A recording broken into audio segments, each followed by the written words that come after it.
This is the new Tata Punch that Tata calls a subcompact SUV.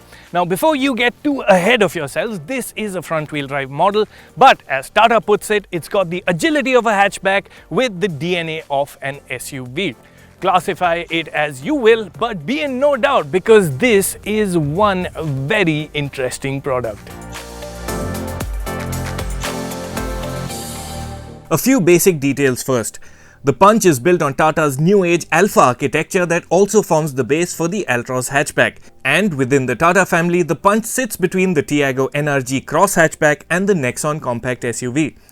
The Punch is midway between the two models in its 3.8 meter length, 1.7 meter width and 24-45mm wheelbase, but it's actually a few millimeters taller than a Nexon. In terms of rivals, you could club the Punch with the Maruti Suzuki Ignis and Mahindra KUV 100, but as you'll learn over the video, the Tata is a very different proposition. It starts with the way it looks.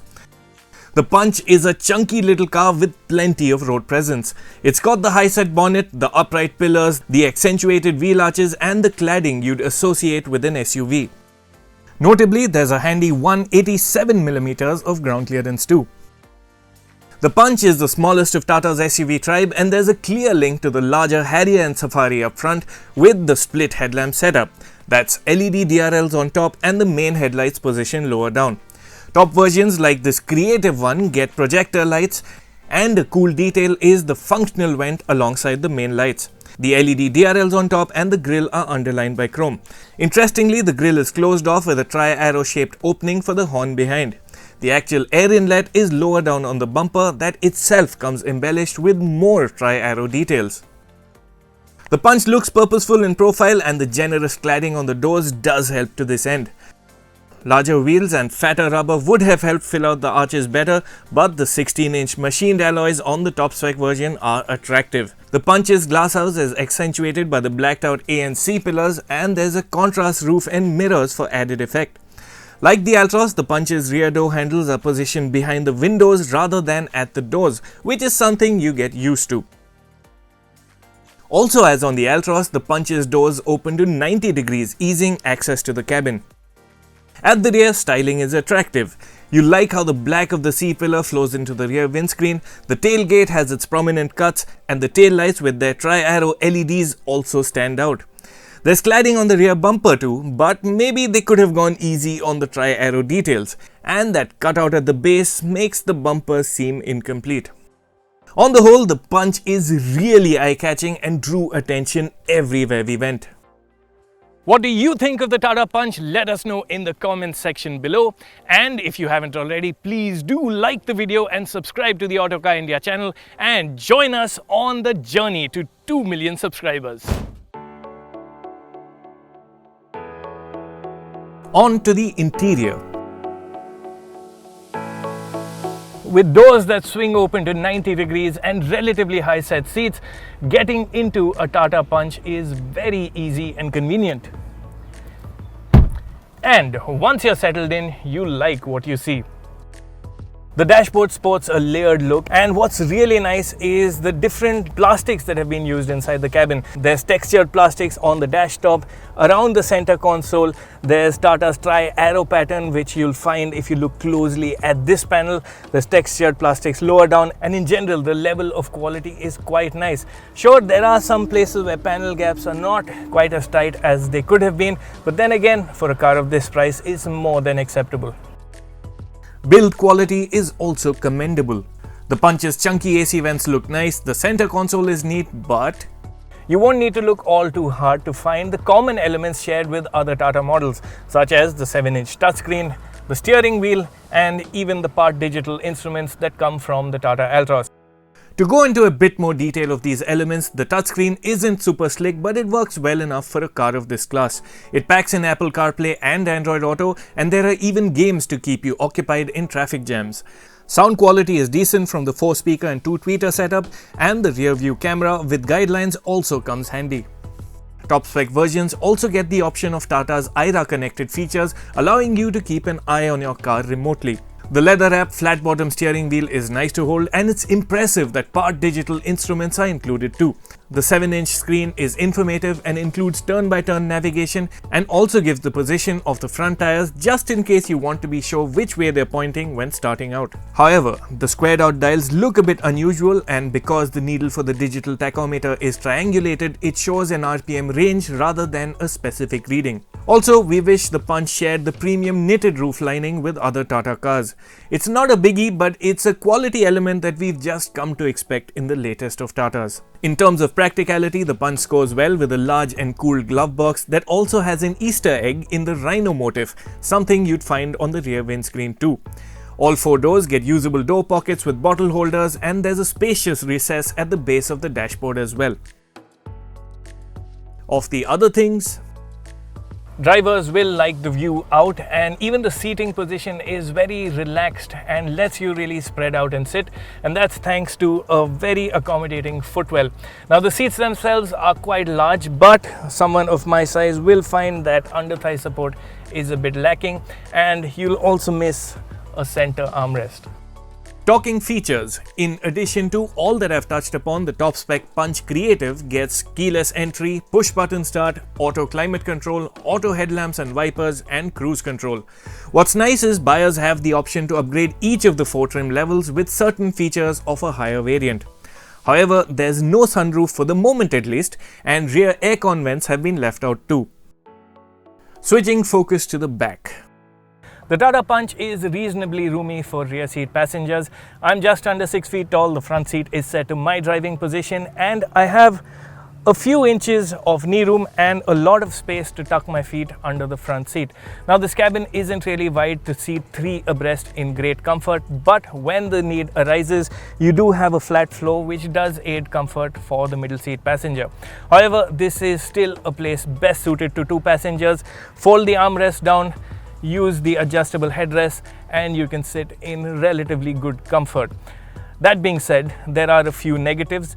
The backrest is a touch upright, and taller passengers will find their hair brushing against the roof lining.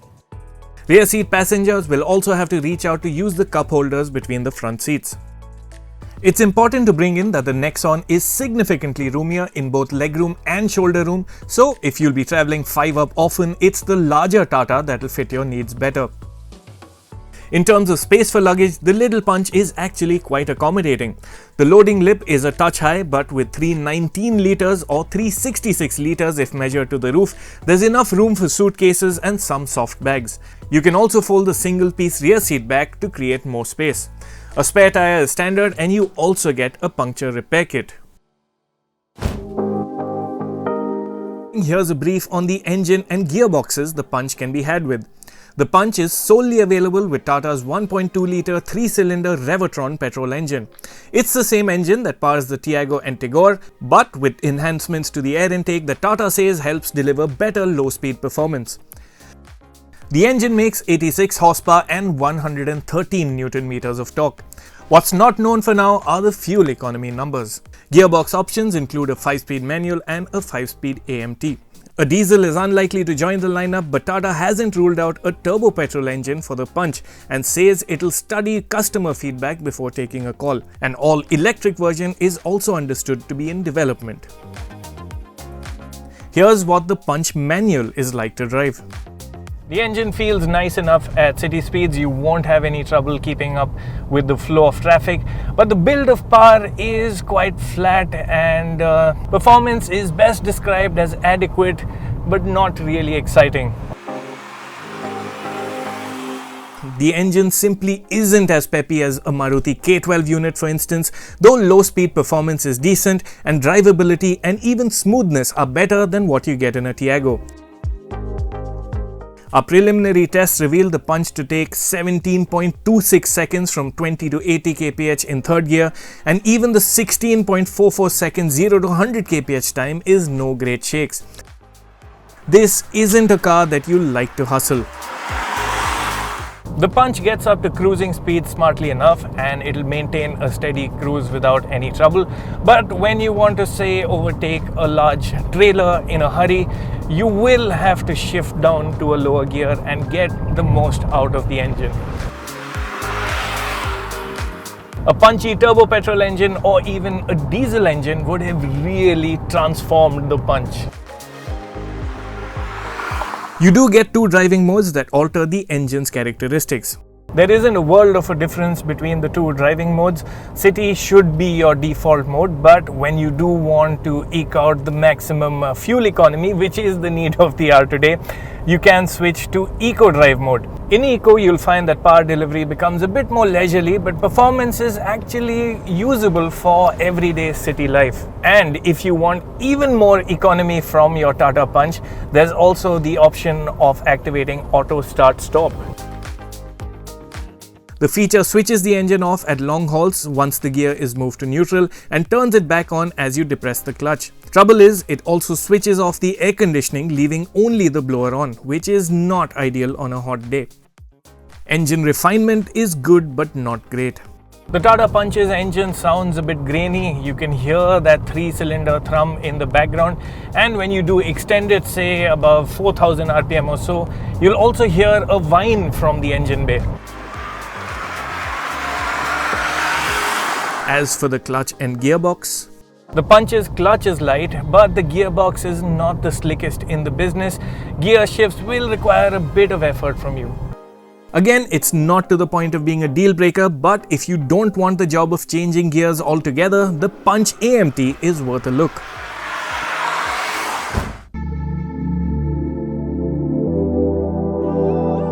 It's still not as smooth as a traditional torque converter automatic, but there has been progress in the world of AMTs. Shift shock that is associated with AMTs is pretty well contained, but that pause between shifts is still something that you will experience on the Punch AMT.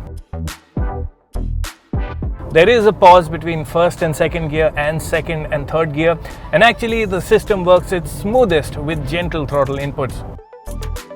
The gearbox also responds differently to throttle inputs. Drive with a gentle and mild foot and it works smooth. Drive with a bit more vigor and the gearbox tends to feel a bit jerky. The pauses get heightened. But when you do mash your foot down on the throttle, the gearbox surprisingly is quite quick to downshift and grant you access to power when you need it.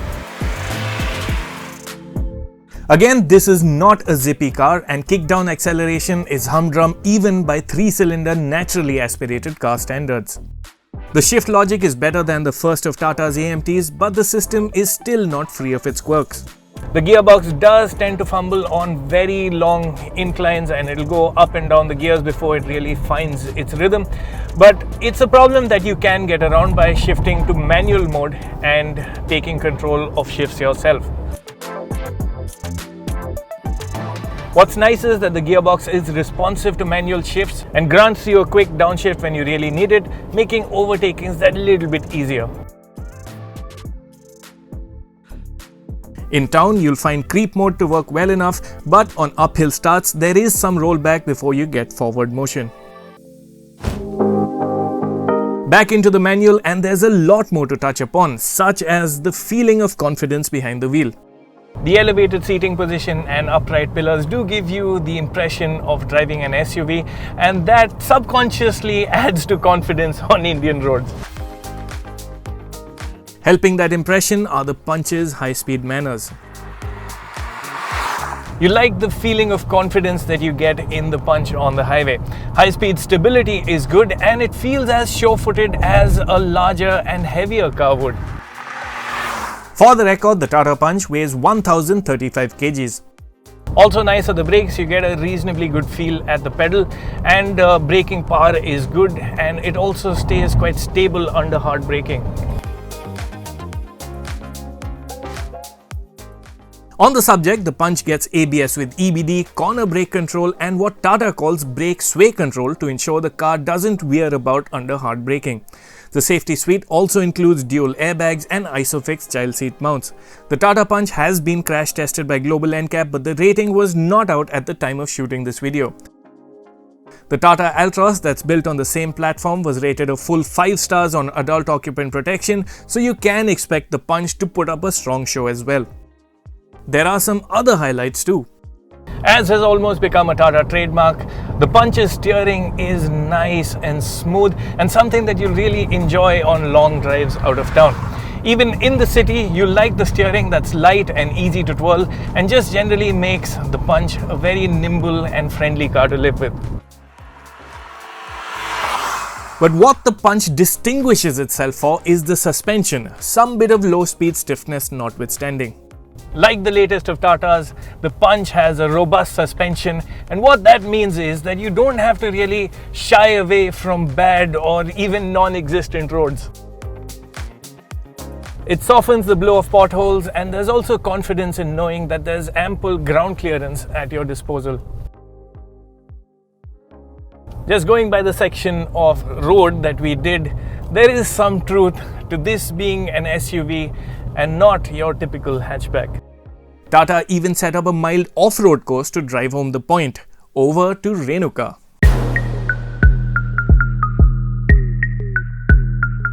Okay, so in the Tata Punch and about to do a little bit of an off-road course, not something you'd quite expect to do in a car like this, and I have to say it is pretty daunting. There are quite some steep gradients and wheel articulation. Let's see how it does. First off, I have to say that I have got really nice visibility because there's a lot of seat height adjustment, so I can see really clearly out front, and that's something you want when you're going off-road and going to places where you really can't see stuff up ahead. I'm going to go down a very steep incline and you feel like the front will bottom out, but it doesn't quite. Steep incline now that I have to go up. And a very sharp turn right, so yeah, this turns on a coin, very agile. I'm pretty impressed with it so far. A bunch of steep ruts to show us wheel articulation. This is not something I would imagine that I could put a small car like this through, but honestly, this 187 millimeters of ground clearance, and now through the water, 370 millimeters of water wading. I've just gone through it, sailed through it actually. Really no problems at all. I'm pretty much decimating the terrain out here. Very, very impressive for a car of its size. I also experienced the AMT that gets a unique Traction Pro mode. It detects when one of the front wheels loses traction and gives you an alert. Once engaged, you have to keep one foot on the brake and accelerate gently at the same time so that it will lock the wheel without traction via the brakes and send the power to the other to help the car find a firm enough footing on low grip surfaces. The Punch isn't really an off-roader, but it's good to know that it can get you out of tricky situations you could encounter.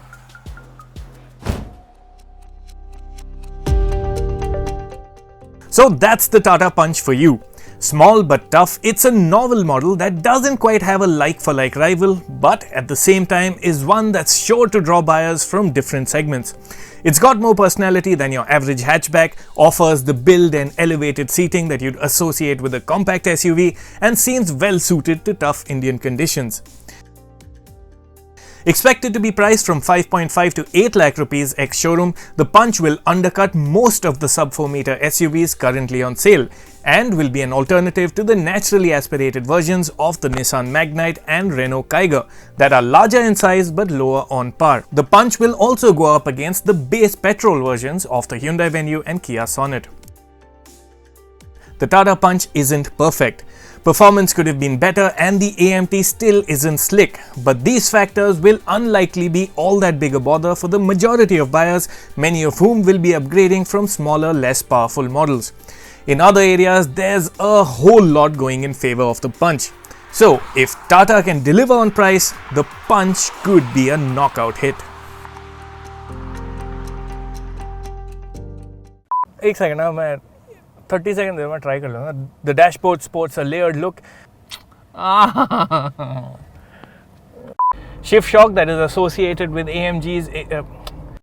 The Tata Punch is reasonably roomy for rear seat passengers. अरे क्या बोल रहे हैं?